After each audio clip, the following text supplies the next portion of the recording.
Hi. This video is going to be a little different. I just wanted to hop on here and share this beautiful awareness that I just experienced.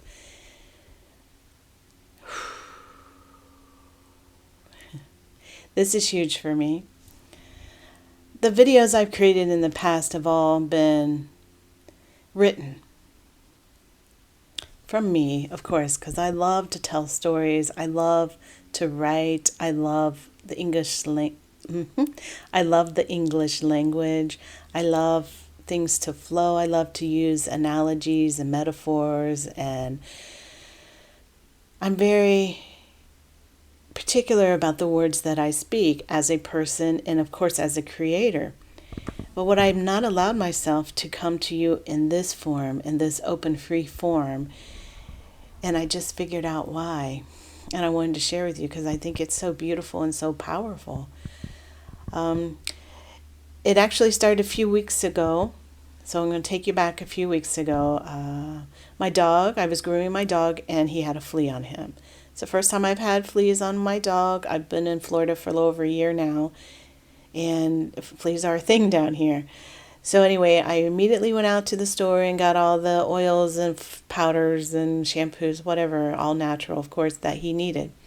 So addressed the issue, thought we had it taken care of, went to visit family, went out of town for a few days, thought it was all taken care of. We've been back a little over a week, and he's scratching again. And I noticed it a few days ago, and I thought, oh, I'm going to really have to address this again. It didn't just go away, but I put it off because I was working on a video all about triggers, interestingly enough. I just love how things all work together. It's just so beautiful. When you see the bigger picture, it's just so amazing. So anyway, I put it off. Well, yesterday morning, I woke up and seriously could not hold my head up without both hands. I'm holding one microphone right now, or I'd show you. I had to use both hands to support my neck and my head, and I had to work to get it up. And I spent a couple hours just trying to hold my head up without being in a lot of pain. I massaged it, put magnesium oil on it, did energy work on it. It got better. I was able to hold it up and look to the right. So I kept my commitment to my mom to help her take her dog to the vet. She needed help lifting him. I just love how it all works together. So we're at the vet, and I'm noticing, and my mom's noticing too, that her dog is has the same ailments and symptoms that she has. Right? Our external world is a reflection of our internal world, whether we want to see it or not. It's there. It's not always easy to see, but it's always there. For me, I see patterns easily in other people's lives. I mean, I can see them in myself, but of course they're harder. They're invisible. They're harder to see, but I can. So I wanted to sit with this. So making all these connections with her, my mom said to her dog, "I'm so sorry, I'm not a good caretaker." And that really impacted me because this is my mom. She'd be my primary caretaker as a child. And I've known this. I mean, she didn't have any tools. She didn't know how to take care of herself. She's learning self-love and self-nurturing just like we all are. And it was a beautiful awareness for her, but it was equally beautiful for me because there's different layers, right? I mean, I understand that I had to learn to self-nourish and self-love myself, and she's doing the same. So anyway, today, or last night, I couldn't sleep very well. My neck was really sore. I actually had to use my hands to move my head when I moved sleeping. It was rough. So this morning, I really wanted to just tune into my body. What is it you're wanting to show me? What is it you're wanting to tell me? But I was tuning into my dog. He was itching, and I'm like, I don't care if your neck hurts today or not. We're going to take care of your friend. He needs your help. He needs your support. So I took him for his walk today. He got all dirty. He just does this thing where he scratches in the dirt all the time. And my mom says he's part pig, and I think he is.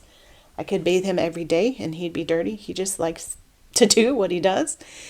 But anyway, I brought him back, had everything ready. I had the flea shampoo out just in case. I wasn't sure what was causing his itching, but I had it out just in case. And I'm bathing him, and I see a flea.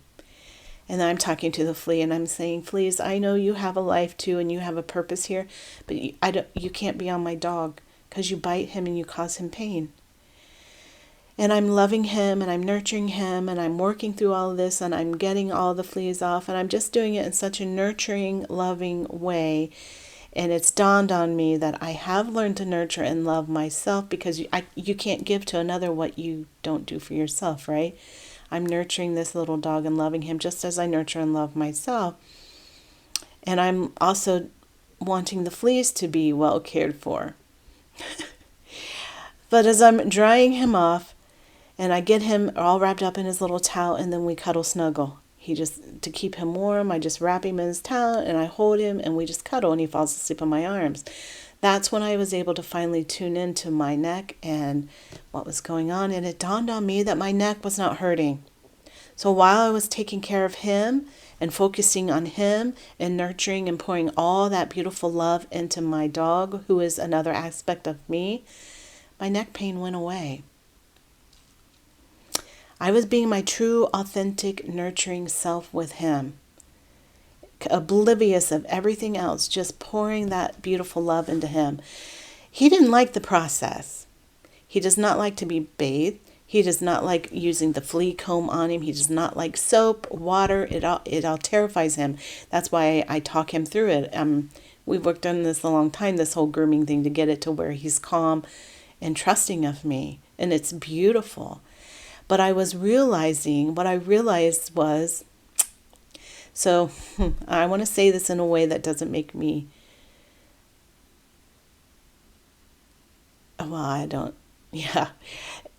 this is hard for me because I like being in control of my words. Let's say I like that my words have a flow to them when I speak, that they share a story, because sometimes my brain just forgets things. When I focus in on something, it just goes away. I'm sure everybody's brain does that, especially on this ascension journey that we're on. Goodness, I mean, our mind is what we're rewiring. We're actually rewiring our mind. It's not a surprise in all the heavy metals and toxins and stuff that we're under, that our brains don't function like we want them to all the time. Anyway, what I realized with my dog was that what I was doing was loving and nurturing, but it was more what I'd consider tough love. Like, I had to give him a bath. I had to get the fleas off of him and use a flea comb that he hates. And I had to sprinkle the powder on him, and I have to put the oil on him. He doesn't like it. In fact, I took a video of him afterwards that I'll put up and share with you. And he gets so angry and so upset when I do this. And my realization, the connection to my neck, what is going on is, my videos up until this point have all been very nurturing, of the loving, nurturing kind. And that is very powerful. We need that love too. But there's two kinds of love that I've discovered so far, all under the umbrella of unconditional love. But the nurturing love, which just comes naturally for me, I am an aspect of the Divine Mother, and that nurturing love just flows through me. But also tough love. And tough love is something I'm just starting to really embrace, like just today. I've been on the receiving end of tough love. My mentor, I was on the receiving end of tough love several times with my mentor, and I'm truly deeply grateful for that type of love. But I just now am owning and understanding its value and how beautiful it truly is to offer somebody that. So what I wanted to say about the words, how I like them to flow, and I like to tell a story, I like to be in kind of control. And the reason for that was not because I am afraid if somebody rejected me, that I don't care about that, but because I know the power of words, that words can hurt. And I would never want to speak something that would intentionally cause somebody harm. What I realized today, the difference between nurturing love and tough love, right? When you grow up with abuse, you learn non-love, right? That's not love. Abuse is abnormal use. It's not love. And it's very painful. So abuse comes from the pain body. Eckhart Tolle talks about the pain body, and I understand it. So when we're in a place where we're in our pain body, the words we speak are painful and they hurt. That's not tough love. That's pain. That's pain inflicting pain. And when those words are spoken, they cut through, like, they leave deep holes. They just stab and cut and rip, right? That's how words wound. And it's painful. And I never wanted to speak something of that nature. But tough love is different. Tough love does hurt. It does cause pain. It is like a stabbing. But what I realized today, that tough love words, when they're spoken, they hurt, they sting, but what they do is they're going into that original wound and they're opening it and they're letting all that infection and all that pus out. And then it can heal, so the wound can heal. So tough love, by words spoken from a place of truth, right? When truth causes us to go, and we get hurt by the truth, that's tough love. And words are that powerful. Words can do that. And I'm freeing myself today to speak from that place of tough love, to let my words flow.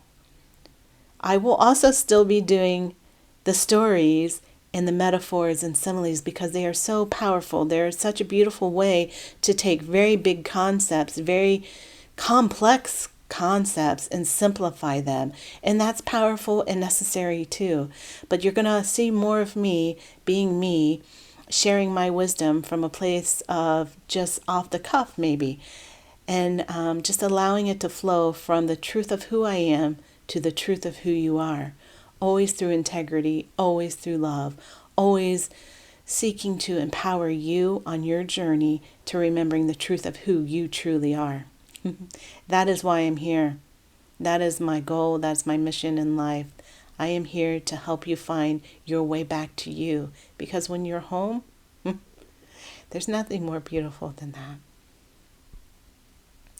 Until next time, be gentle with yourself. And remember, you are so much more than you've allowed yourself to believe.